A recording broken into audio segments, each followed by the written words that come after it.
और उनके पास से चले गए और कहने लगे कि हाय अफसोस यूसुफ पर, हाय अफसोस। और रंजो अलम में उनकी आंखें सफेद हो गईं और उनका दिल गम से भर रहा था।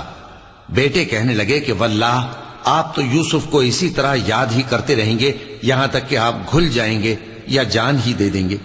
उन्होंने कहा कि मैं तो अपने गमो अंदोह का इजहार अल्लाह से करता हूं और अल्लाह की तरफ से वो बातें जानता हूं जो तुम नहीं जानते।